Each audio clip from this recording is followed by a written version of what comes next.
So ayun, no, kay KGX, kamusta kayong lahat? At ang ganda ng ang ganda ng lipad ng Dogecoin, mga lodi, oh. So, kamusta Dogecoin nyo, mga idol, no? Pati ang ADA, mga idol, no? Kung makikita natin, ha? So, ayan ang ADA. Pero kung titignan nyo yung trend, no? Pataas talaga trend. Di ba? So, ano ba? Ron Token, grabe ang Ron Token, no? Mga idol. Oh, pataas ang trend ng Ron Token. Siyempre, ang ating XRP. Pero medyo bumaba yung XRP kanina. So, ayan, no? Ang taas. Then, biglang bumaba. Pero ito, sana tumaas ulit, no? So, nag-40 na siya eh. Pero tingnan natin kung lilipad pa siya, mga idol. No? So, ako kasi, hindi ko na pinapalagpas yung pagkakataon. Kahit nung nakaraan, di ba, pinakita ko naman na sa inyo. And then, ito yung coin natin. So, bukas, siguro ang gagawin ko, good na ako sa ADA and Dodge. Baka hindi na ako magdagdag or baka gawin ko lang na 400 USDT ang Dodge, no? Or gagawin ko lang 4.5. Ito gagawin ko lang 1.3. Sasakto lang natin ito gagawin kong 750. And then siguro magpo-focus ako sa AXS. Try ko lang kasi tinitingnan ko ngayon, mga idol, no? Nag-stake tayo, mga lodi, kasi yung isang AXS natin nasa Binance lang. So titingnan natin ngayon kung ilan ang naba-farm na AXS sa loob ng isang araw. Kung mapapansin nyo ito, 23 hours 44 minutes, no? So bukas makikita natin at i-check natin dyan kung okay ba mag-stake ng AXS dito sa staking, no? Magkano ba yung kinikita nito per day, mga idol, di ba? Based sa AXS na nilagay mo, mga lodi, dito, no? In-stake natin. So, check natin yung mga topic, no? Ito, Dodge again, no? So, meron kasing tanong ano ba yung next daw sa 2023 na biglang lilipad? No, ang dami nagsasabi is Dodge token. Yung iba dyan, Pepe. Pero karaniwan sinasabi Dodge token. Pero ako, tumitingin lang talaga ako, no, hindi tuhula bakit lumipad yung mga token na hinahawak ko. Hindi naman tuhula kasi tinitingnan ko lang talaga yung buy market cap. No, ayan. Kung titingnan natin XRP, ang market cap niya, tingnan nyo, taas, di ba? So ang Dogecoin 11, ang Cardano 13, di ba? So kaya lang, ito lang kasi yung mga kaya kong i-afford kasi okay. Kasi bakit? Dahil una, ang tataas na nito. So meaning kung bibili ako niyan tapos biglang lumipad ng 100%, so hindi rin ganun kalaki, no, para sa akin yung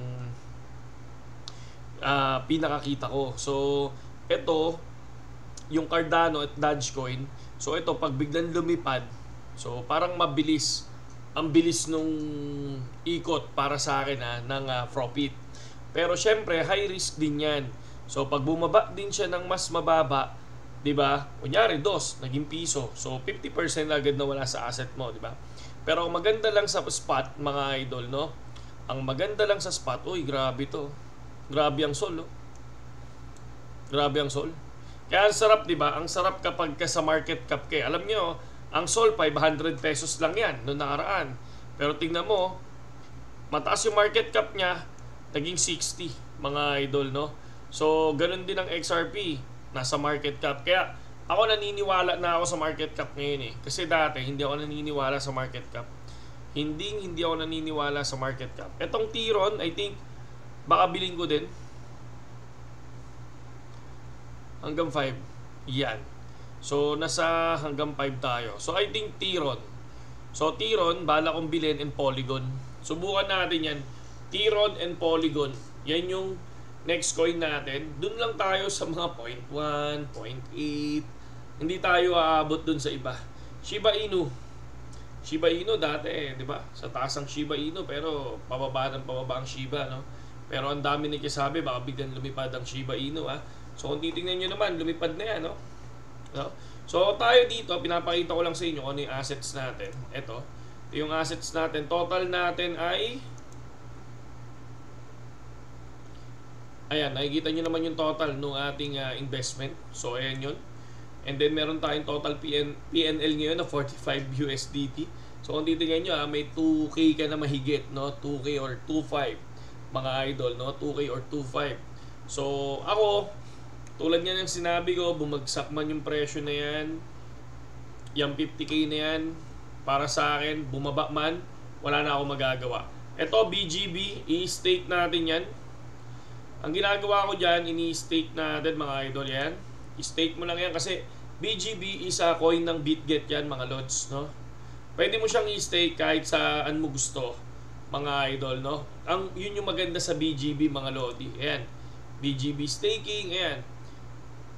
Stake BGB, daily free withdrawal 1, APY 2%. So ang kailangan ko pala no, mas mataas na BGB, no. Pero pwede ka naman mag-stake na kahit na ano lang 700. Kung ano yung ano mo. Kung ano yung pwede mong i-stake mga idol, di ba? Kung ano yung meron ka, i-stake mo. Kung may BGB ka naman, di ba? Mamaya na. Yan. So yun na yun. So bigla tayong, ito yung in-stake natin. So nandiyan lang yan. Tapos bahala na. Yan yung ginagawa natin. Lagi natin ginagawa yan. Once na natapos yung stake, ang gagawin ko naman, withdraw lang. Tapos stake lang ulit. Kasi kung hanggang bull yung habol mo, ito yung best time na mag-stake ka. Parang Axie Infinity. Diba? Kung bull market ang habol, sabi nila, ang bull market daw 2025, kung 2025 o 2023 pa lang, November, mag-stake ka. Yan, 26 na yan. I think baka sa bull market, 50 na yan. Di ba? Depende pa kung maglalagay ka. Di ba? So, yun yung mga isa sa pinaka maganda sa pagkakataon ngayon, no? Pero syempre, tulad ng sinabi ko, hindi yung financial advice. Baka malay nyo, 2024 ang bull market. Baka malay nyo, ito na pala ang bull market. Bakit lumilipad? Di ba? Ito na pala. And then pabaksak na pala ng 2024, no? So tulad ng sinabi ko, hindi madali ang kumita.